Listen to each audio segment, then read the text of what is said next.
Hello students, Nakul Kumar your chemistry educator. Student, हमने जो पिछली बार बातें की थी वह हेलो एल्केन के बारे में सीखा था कि हेलो एल्केन किसे कहते हैं। जरा हल्की हल्की बातें कर लेते हैं।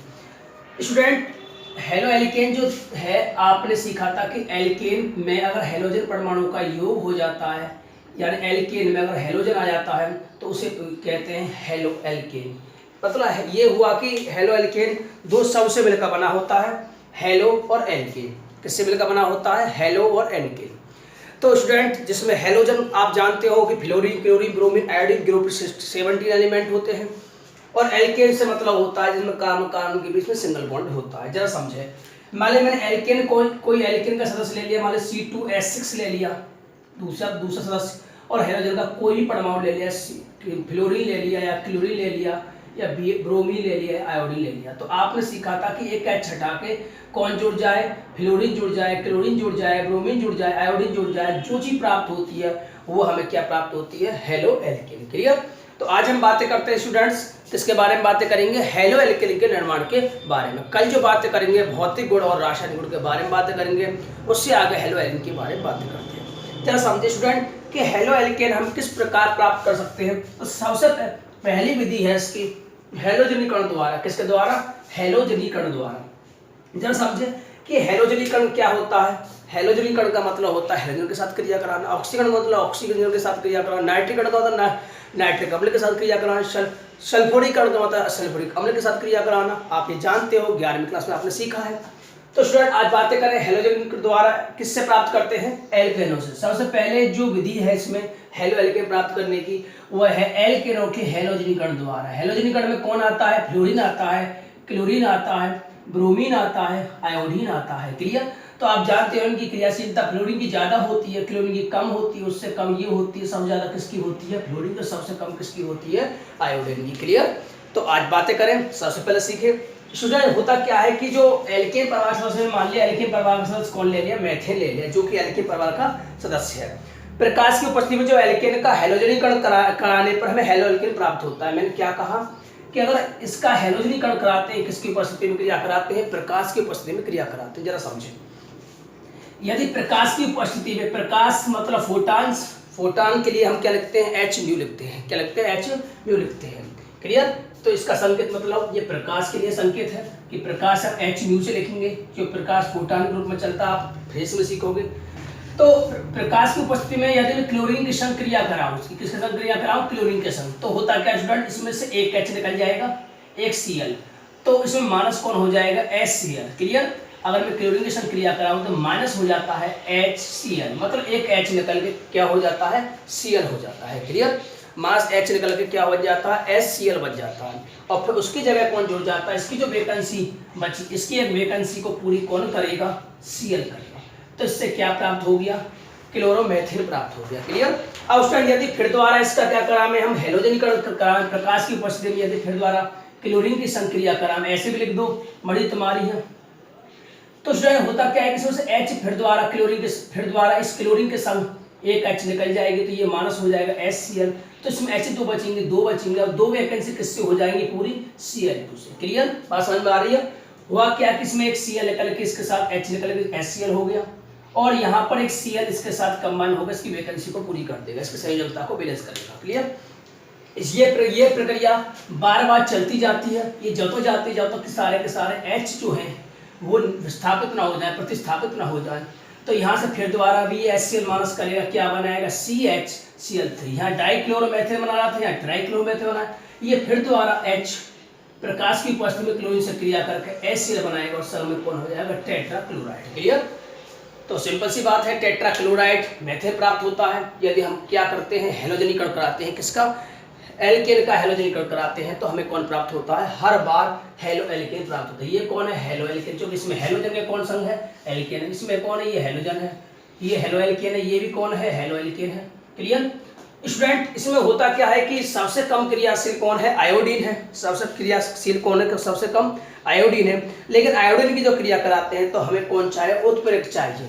कौन चाहिए? उत्प्रेरक। पहली, अगर यदि हम प्रकाश की उपस्थिति में आयोडीन क्रिया कराते तो ये कोई रिएक्शन नहीं देता, कोई अभिक्रिया नहीं करता, मुक्त मूलक अभिक्रिया नहीं बनाता। ये जो अभिक्रिया होती है मुक्त मूलक कारण होती है, आपने 11वीं क्लास में भी सीखा था। तो स्टूडेंट आयोडीन के साथ यदि मैं क्रिया कराऊं तो मुझे ऑक्सीकारक एजेंट की उपस्थिति में करानी पड़ेगी। जरा समझे, अगर मैं आयोडीन की क्रिया कराता हूं तो मुझे कोई ना कोई कैटलिस्ट लेना पड़ेगा, उत्प्रेरक लेना पड़ेगा। तो यहाँ उत्प्रेरक कौन लेते हैं हम?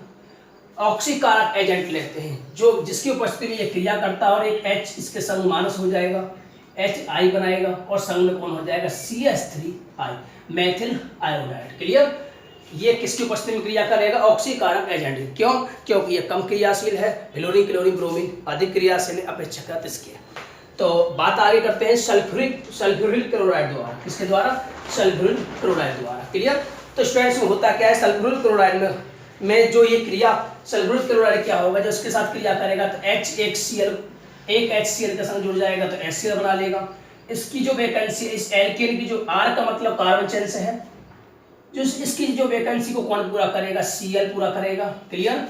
तो Cl किसके साथ जुड़ जाएगा? RCl बना रहा है, जो हेलो एल्केन, हेलो ये हेलो है और ये कौन है? एल्केन। तो हेलो एल्केन है, और प्लस एक Cl किसके संग जुड़ जाएगा? HCl का संग कौन बनाएगा? संग में सल्फर डाइऑक्साइड गैस। क्लियर? तो सिंपल रिएक्शन है। तो इससे हमें कौन प्राप्त हो गया? हेलो एल्केन, जो कि क्लोरो एल्केन है। क्लियर? Halo alkane. तो स्टूडेंट बातें करते हैं एल्केन पर HX का योग। जरा समझे स्टूडेंट, इसमें HX का मतलब होता है, X का मतलब फ्लोरीन क्लोरीन ब्रोमीन आयोडीन आप ले सकते हो। मैंने यहाँ पर कौन लिया है? हेलोजन के रूप में कौन लिया है? Br लिया है। क्लियर? और यहाँ किसके लिया? एल्कीन की जगह कौन लिया है? मैंने एथीन लिया है। क्लियर? कौन लिया है? एथीन। तो एल्कीन सदस्य एथीन और HX जगह कौन लिया है? ब्रोमीन लिया है। जरा समझे स्टूडेंट, रिएक्शन इंपॉर्टेंट भी है। तो इसमें से स्टूडेंट होता क्या है कि पाई बॉन्ड जो होता है वो वीक होता है। आप जानते हैं पाई बॉन्ड ब्रेक हो जाता है। इसमें से पाई बॉन्ड जब ब्रेक हो जाएगा तो इसकी जो एक वैकेंसी इसकी ओपन हो जाएगी, एक वैकेंसी इसकी ओपन हो जाएगी। क्लियर? अब यहाँ पर हम जानते हैं कि जो HBr जो अणु है वो कैसा है? ध्रुवीय अणु है। कैसा अणु है? ध्रुवीय अणु है। ध्रुवीय अणु आप जानते हैं, ध्रुवीय अणु क्या होता है?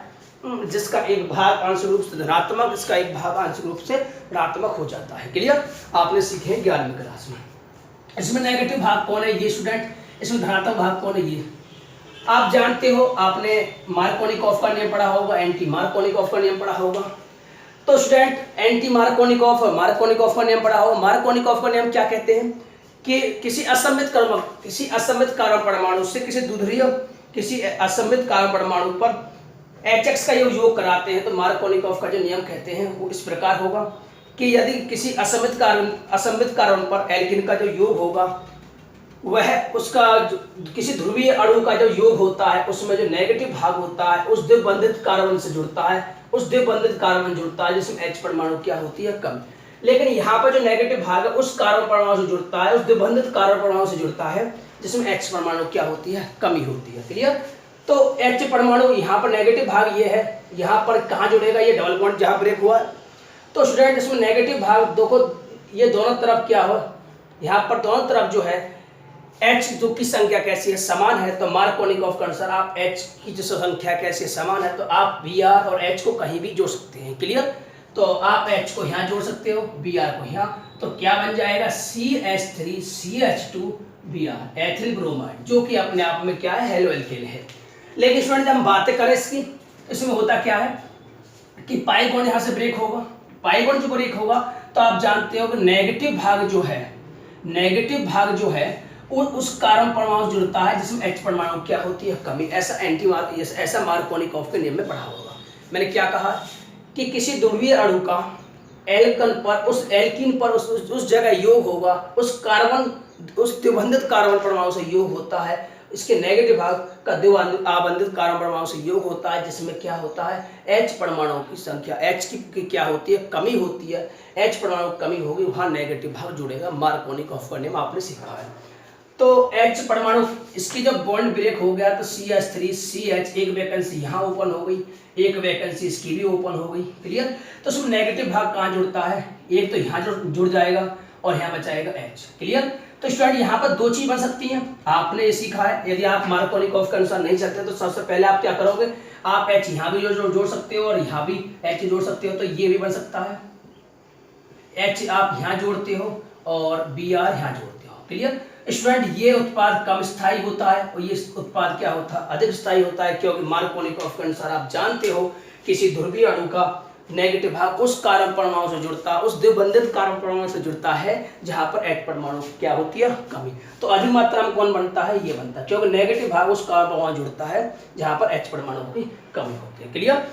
लेकिन स्टूडेंट्स यदि हम पेरोक्साइड की उपस्थिति में किसकी क्रिया किसकी उपस्थिति में कराते हैं, पेरोक्साइड की उपस्थिति में कराते हैं, तो पेरोक्साइड प्रभाव के कारण ये बिल्कुल एंटी मार्कोनिकॉफ के नियम अनुसार जुड़ेगा, यानी मार्कोनिकॉफ के विपरीत जुड़ेगा। तो एंटी मार्कोनिकॉफ नियम क्या कहता है, पेरोक्साइड की उपस्थिति में यदि हम किसी एल्कीन पर किसी ध्रुवीय अणु का योग कराते हैं तो उस द्विबंधित कार्बन परमाणु पर जुड़ता है, उसका नेगेटिव भाग उस द्विबंधित कार्बन परमाणु जुड़ता है, जिसमें क्या होता है, H परमाणु की संख्या अधिक होती है। क्लियर।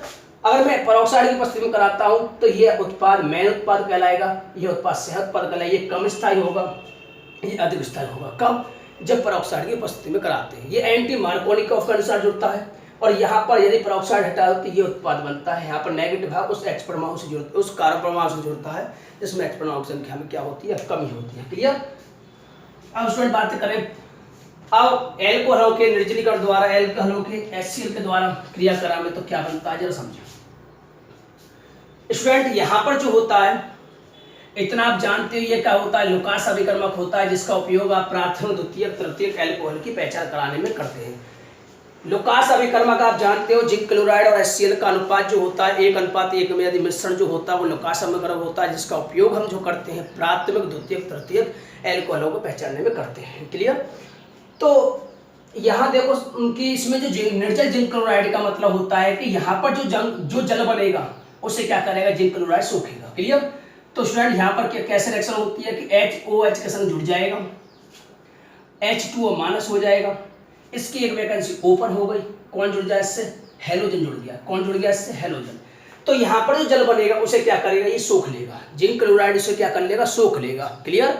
तो जिंक क्लोराइड का कार्य जो है यहाँ पर क्या है, जो उसमें जल बनेगा उसे क्या कर लेगा, सोख लेगा, और क्या प्राप्त होगा, हेलो एल्केन प्राप्त होगा। क्लियर। अब बातें करते हैं आगे जो रिएक्शन है HBr। तो HBr की रिएक्शन यदि एल्कोहल से करा दी जाए तो क्या प्राप्त होता है, जरा समझो।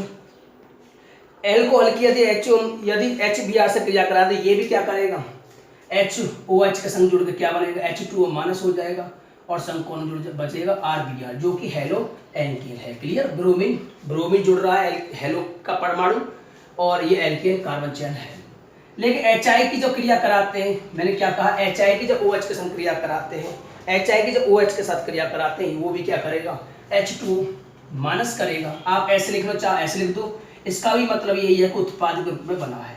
तो कौन प्राप्त होता है, एल्काइल हैलाइड प्राप्त होता है, या हेलो एल्केन प्राप्त होता है। क्लियर। लेकिन स्टूडेंट मेन अभिक्रिया है PCl5 की अभिक्रिया बहुत इंपॉर्टेंट होती है, जरा इनकी अभिक्रिया को समझें। क्लियर। तो स्टूडेंट ध्यान दें, PCl5 की क्रिया और PCl3 की क्रिया और SOCl2 की क्रिया बहुत ही इंपॉर्टेंट होती है अपने आप में, जरा सब समझें। PCl5 की जब भी क्रिया होती है स्टूडेंट, PCl5 की क्रिया जब भी होती है तो ये हमेशा O से जुड़ता है। किससे जुड़ता है, ये हमेशा O से जुड़ता है। क्लियर। तो ये हमेशा O से जुड़ेगा, तो O ने 2 वैकेंसी खाली कर दे, एक तो R की कर दे वैकेंसी खाली, और एक कौन की वैकेंसी खाली कर दे, H की। क्लियर। ये जो P हमेशा O से जुड़ेगा, कब, यदि PCl5 के साथ क्रिया करा रहे हैं तो ये हमेशा O से जुड़ता है। क्लियर। तो यहाँ पर P जो जुड़ेगा किससे जुड़ेगा, O से जुड़ेगा, ये ट्रिक है। तो ध्यान रखना PCl5 और SOCl2 में हमेशा, इन दोनों में हमेशा O से जुड़ते हैं, जबकि PCl3 डायरेक्ट किससे जुड़ता है, OH से जुड़ता है। क्लियर। मैंने क्या कहा, PCl5 जो है O से जुड़ते हैं, और SOCl2 भी क्या O से जुड़ते हैं। तो स्टूडेंट होता क्या है कि इसमें O जो इसके साथ जुड़ जाएगा तो एक वैकेंसी इसकी खाली हुई, उसकी वैकेंसी खाली कौन करेगा, पूरी जो कौन करेगा, Cl करेगा, और एक वैकेंसी Cl की इसकी भी खाली हुई तो इसकी वैकेंसी कौन करेगा, Cl करेगा, बचा क्या, POCl3। क्लियर। तो इससे हम क्या प्राप्त कर सकते हैं, हेलो एल्केन प्राप्त कर सकते हैं। ये क्या है, हेलो एल्केन। क्लियर। अब बातें करते हैं, यदि PCl3 की क्रिया करा दूं तो PCl3 की जो क्रिया कराएंगे तो क्या होगा, जरा समझो। तो यहाँ पर Cl अपने 3 Cl देगा और 3 OH लेगा, मतलब 3 नेगेटिव भाग देगा तो 3 नेगेटिव भाग ही लेगा। क्लियर। तो यहाँ पर अपने 3 Cl देगा किसको, R को, लेकिन इसके पास तो OH 3, उसके पास तो OH 1 है, जब इसे चाहिए कितने, 3 चाहिए, तो इसका मतलब यहाँ पर क्या लेने पड़ेंगे, मुझे 3 लेने पड़ेंगे। क्लियर।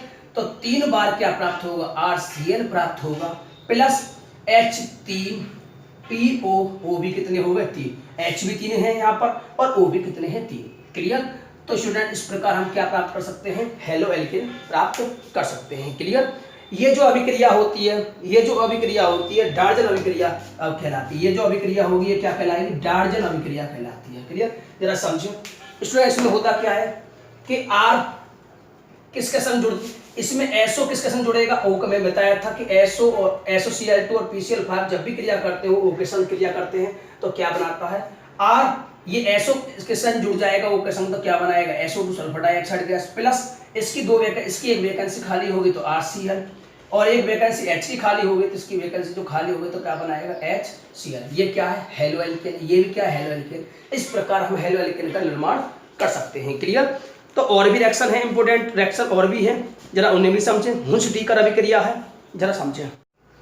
अब स्टूडेंट आपने सीखा था कि हैलो जो एल्कोहल है उसकी क्रिया HCl के साथ निर्जलीय कारक ZnCl2 के साथ करा दी जाए तो उससे हमें हैलो एल्केन प्राप्त होता है, जो कि मोस्ट इंपोर्टेंट वो अभिक्रिया किस नाम से जानी जाती है, ग्रून प्रक्रम के नाम से जानी जाती है। एक अभिक्रिया लास्ट में पढ़ी थी आपने कि SOCl2 के साथ थायरल क्लोराइड के साथ एल्कोहल की क्रिया करा दी जाए, उसे हम जानते हैं डार्जन अभिक्रिया के नाम से। स्टूडेंट ध्यान देना, जो नाम की अभिक्रिया होती है, डार्जन अभिक्रिया हो या हुंच-डीकर अभिक्रिया हो, जो नाम की अभिक्रिया होती है वो मोस्ट इंपोर्टेंट अभिक्रिया होती है। जरा बातें करते हैं और अन्य दो विधियों की बातें करते हैं कि हुंच-डीकर अभिक्रिया में क्या होता है, जरा समझें। स्टूडेंट इस अभिक्रिया में होता है कि वसा कार्बोक्सिलिक अम्ल, ये कौन है, वसा कार्बोक्सिलिक अम्ल है। क्लियर। वसा ये कार्बोक्सिलिक अम्ल है, इसकी जगह कौन ले, सिल्वर के लवण ले, तो वसा कार्बोक्सिलिक अम्ल ये कौन है, वसा कार्बोक्सिलिक सिल्वर लवण कि यदि क्रिया कौन से करा दी जाए, ब्रोमीन से करा दी जाए तो होता क्या है कि स्टूडेंट इसमें जो एक Ag है उसे AgBr को लेकर अलग हो गया और CO2 अलग हो गया, CO2 गैस अलग हो गई, इसकी एक वैकेंसी खाली हो गई, इसकी वैकेंसी में कौन जुड़ जाएगा RBr, जो कि हैलो एल्केन है। ये कौन है, हैलो एल्केन। इस विधि से हम हैलो एल्केन भी प्राप्त कर सकते हैं। परंतु स्टूडेंट ध्यान दें, यदि इसकी क्रिया यदि वसा कार्बोक्सिलिक सिल्वर लवण की क्रिया में किससे करा दूं, I2 से क्रिया करा दूं, तो ये क्या बनाते हैं, ये AgBr जो CO2 जो हमने हैलो एल्केन प्राप्त किया था, ये अभिक्रिया इस प्रकार अभिक्रिया नहीं दर्शाता। जरा समझे, क्योंकि ये क्या बनाता है, एस्टर बनाता है। क्लियर। क्या बनाता है, एस्टर। जरा समझे। तो स्टूडेंट यहाँ पर इसके दो अणु लेंगे हम, तो यहाँ पर भी दो Ag 2I से जुड़ जाएगा तो क्या बना लेगा, 2 AgI बना लेगा। क्लियर। RCO एक CO क्या बना लेगा, CO2 गैस बना लेगा, बचे एक RCOO, इसकी एक वैकेंसी खाली हो गई और एक वैकेंसी से खाली हो गई, ये आपस में जुड़ जाएंगे, क्या बना लेंगे, एस्टर बना लेंगे। क्लियर। मैंने क्या कहा कि 2 Ag 2I के संग जुड़ के 2 AgI बना लेगा, सिल्वर आयोडाइड बना लेगा और एक CO2 निकल जाएगा और ये कौन जुड़ जाएगा, RCOO R से जुड़ जाएगा तो क्या बना लेगा, एस्टर बना लेगा। क्लियर। अब स्टूडेंट बातें करते हैं हैलाइड विनिमय द्वारा। हैलाइड विनिमय विधि द्वारा किस प्रकार प्राप्त करते हैं, जरा समझें। स्टूडेंट्स में होता क्या है कि एल्काइल ब्रोमाइड या एल्काइल क्लोराइड की जो क्रिया है, एल्काइल क्लोराइड की क्रिया, मान लिया एल्काइल क्लोराइड मैंने ये ले लिया, इसकी क्रिया किससे करा दे, सोडियम आयोडाइड से क्रिया करा दे। किससे क्रिया करा दे, सोडियम आयोडाइड से। चाहे एल्काइल क्लोराइड ले लो चाहे एल्काइल ब्रोमाइड ले लो, इसकी क्रिया किससे करा दे, सोडियम आयोडाइड से क्रिया करा दे। तो इसमें जो हैलोजन परमाणु है, इसमें जो हैलोजन परमाणु होगा कौन है, Cl है, और इसमें जो हैलोजन परमाणु होगा कौन है, I है। जरा समझे, मैंने क्या कहा कि जब एल्काइल हैलाइड की क्रिया सोडियम आयोडाइड से करा दी जाए, किसकी उपस्थिति में, किसकी उपस्थिति में, एसीटोन की उपस्थिति में क्रिया करा दी जाए, तो यहाँ पर इसका जो हैलोजन है इसके साथ चेंज हो जाएगा, ये बना लेगा, क्या बना लेगा, CH3 CH2, ये क्या बना लेगा, यहाँ पर इसका जो हैलोजन परमाणु इसके साथ जुड़ जाएगा और इसका जो हैलोजन परमाणु इसके साथ जुड़ जाएगा। मतलब ये हुआ कि हैलोजन परमाणु होगा, क्या हुआ, एक्सचेंज हुआ। क्लियर। तो स्टूडेंट ये अभिक्रिया क्या नाम से जानते हैं, हैलाइड विनिमय नियम, यानी हैलोजन का विनिमय एक्सचेंज होना, ये अभिक्रिया क्या कहलाती है, हैलाइड विनिमय विधि द्वारा। तो स्टूडेंट कल बातें करते हैं भौतिक गुण, रासायनिक गुण, इन्हें आप फिर नोट करें, समझे द्वारा किस अभिक्रिया में कैसे कैसे क्या जुड़ता है, जरा समझें। क्लियर।